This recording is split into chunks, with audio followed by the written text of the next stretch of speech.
Sir sir Kharge ಅವ್ರನ್ನ ಭೇಟಿಯಾಗಿ ದೆಹಲಿ ಬೇಗ ಬಂದು ಫುಲ್ ಬಿಸಿ ಇದ್ದೀರಾ? ಖರ್ಗೆ ಭೇಟಿ ಖರ್ಗೆ ಅವ್ರನ್ನ ಭೇಟಿಯಾಗಿದ್ರಿ.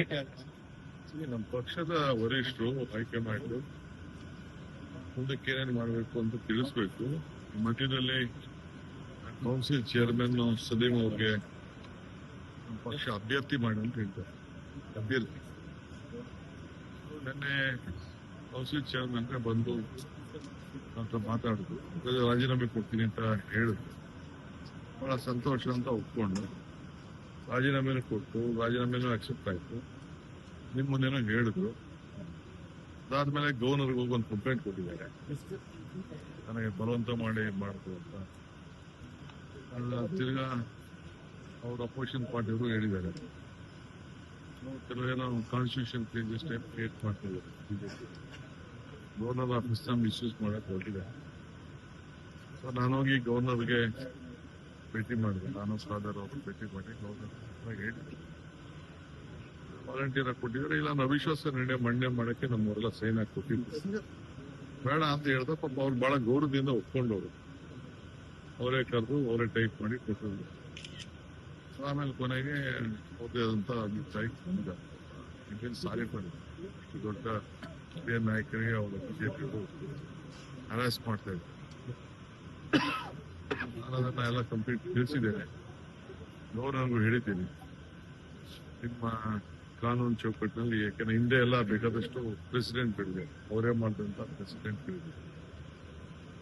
ಡೆಪ್ಟಿ ಚೇರ್ಮನ್ ಕೊಡಬೇಕು ಅಂತ ಡೆಪ್ಟಿ ಚೇರ್ಮನ್ ಇಲ್ಲದೆ ಹೋದಾಗ ಆಫೀಸ್ಗೆ ಕೊಟ್ಟಿದ್ದಾರೆ. ಇಟ್ ಇಸ್ ನಾಟ್ ವ್ಯಕ್ತಿ ಅಲ್ಲ, ಮತ್ತೆ ಅಲ್ಲ, ಆಫೀಸ್ ಕೊಟ್ಟಿದ್ದಾರೆ. ಅಕ್ಸೆಪ್ಟ್ ಆಗಿದೆ, ನೋಟಿಫಿಕೇಶನ್ ಆಗಿದೆ, ಎಲ್ಲ ಕಂಪ್ಲೀಟ್ ಲೀಗಲ್ ಪಾಯಿಂಟ್ ಎಲ್ಲ ಹೇಳ್ತೇನೆ. ನನ್ನ ಗಮನಕ್ಕೆ ತರಬೇಕಾಗಿದೆ. ಬಟ್ ಫುಲ್ ಫ್ಲೆಡ್ಜ್ ಕ್ಯಾಬಿನೆಟ್ ಇನ್ನೂ ಆಗಿಲ್ಲ ಅಂತ. ಯಾರಾಗಿಲ್ಲ, ಒಂದೇ ಒಂದು ಕಾಲಿದೆ ಅಷ್ಟೇ.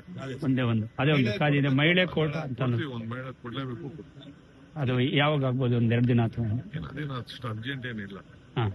ಮಹಿಳೆ ಕೊಡ್ಬೇಕು, ಕೊಡ್ತೀವಿ. ಸರ್, ಈಗ ನಾಗೇಂದ್ರ ಅವರು ಖಾತೆ ಹಂಚಿಕೆ ಸಂಬಂಧ ಸರ್, ಈಗಾಗಲೇ ಸಚಿವ ಸ್ಥಾನ ನೀಡಿದೀರಾ, ಖಾತೆ ಹಂಚಿಕೆ ಬೇರೆ ಹತ್ರ ಬರ್ತಿದೆ.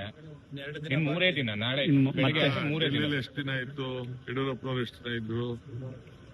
ನಾವೆಲ್ಲರಿಗೂ ಹೋಗಿ, ನೀವು ಮಂತ್ರಿಗಳು ಎಲ್ಲ ಜಿಲ್ಲೆಗಳಿಗೆ ಹೋಗಿ ಎಲ್ಲ ಬರದ ಬಗ್ಗೆ ನೋಡಿ ಅಂತ ಹೇಳಿದೀನಿ. ಎಲ್ಲರಿಗೂ ಬಹಳ ಒಳ್ಳೆ ಕೆಲಸ ಮಾಡಿದ್ದಾರೆ. ಹೋಗಿ ಎಲ್ಲ ತಂದು ಎಲ್ಲ ರಿಪೋರ್ಟ್ ಮಾಡಿ ಕೊಟ್ಟಿದ್ದಾರೆ, ಪ್ರೂವ್ ಮಾಡಿದ್ದಾರೆ.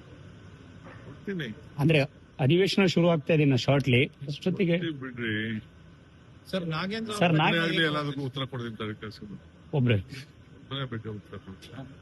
ಖಾತೆನೆ ಕೊಡ್ಬೇಕು ಅಂತ ಹೇಳಿ, ನಾಳೆನೆ ಕೊಡ್ಬೇಕು ಅಂತ ಹೇಳಿ ಒಬ್ಬನೇ ಎಲ್ಲಾ ಖಾತೆಗೂ ಈಗ ಕೊಡ್ತೀನಿ. ಇಲ್ಲ ಅಲ್ಲೇ ನೀವು ಒಬ್ಬ ಕೊಡ್ಬೇಕು, ನೀವು ಹೋಗ್ಬೇಕು. ಅದಕ್ಕೆ ಆಗ್ತದೆ ಕೆಲಸ. ಸರ್, ಈಗ ನಾಗೇಂದ್ರ ಅವ್ರ ವಿಚಾರದಲ್ಲಿ ನಾಗೇಂದ್ರ ವಿಚಾರದಲ್ಲಿ ಸ್ವಲ್ಪ ಗೊಂದಲಗಳಿರುವಂತದ್ದು, ಜೊತೆಗೆ ಅವ್ರ ಮೇಲೆ ಜಾಮೀನಲ್ಲಿದ್ದಾರೆ, ಜೊತೆಗೆ ಬೇರೆ ಬೇರೆ ರೀತಿಯಾದಂತಹ ಕೋರ್ಟ್ ಷರತ್ತುಗಳೆಲ್ಲ ಉಲ್ಲಂಘನೆ ಮಾಡಿದ್ದಾರೆ ಅನ್ನುವಂಥದ್ದು ಕೂಡ ಕೇಳಿ ಬರ್ತಾ ಇದೆ. ಯಾರ ಮೇಲೆ ಕೇಸ್ ಇಲ್ಲ ಈ ದೇಶದಲ್ಲಿ,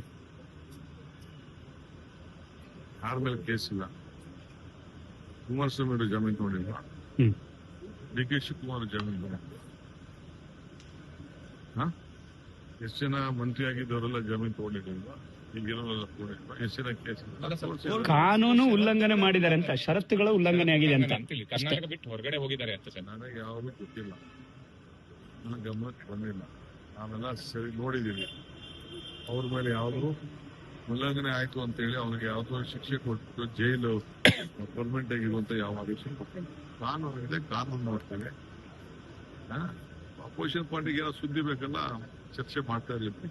ಸರ್, ಈಗ ಸುರ್ಜೇವಾಲಾ ಮತ್ತೆ ವೇಣುಗೋಪಾಲ್ ಭೇಟಿ ಆಗ್ತದೆ, ಬಂದಾಗೆಲ್ಲ ಭೇಟಿ ಮಾಡ್ತೀನಿ. ಈಗ ಸರಿ ಮಾಡ್ತೀನಿ, ನಾಳೆನೂ ಮಾಡ್ತೀನಿ, ನಾಳಿದ್ದು ಮಾಡ್ತೀನಿ, ಆಚೆ ನಾಳಿದ್ದು ಮಾಡ್ತೀನಿ, ದಿನ ಭೇಟಿ ಮಾಡ್ತೀನಿ. ದೆಹಲಿ ಎಷ್ಟು ದಿನ ಪ್ರವಾಸ ಸರ್? ದೆಹಲಿ ಪ್ರವಾಸ ಎಷ್ಟು ದಿನ ಸರ್? ಇವತ್ತು ಪ್ರವಾಸ ಇದೆ, ನಾಳೆ ಬೆಳಿಗ್ಗೆ ಕೋಲಾರ ಪ್ರವಾಸ. ಕೋಲಾರ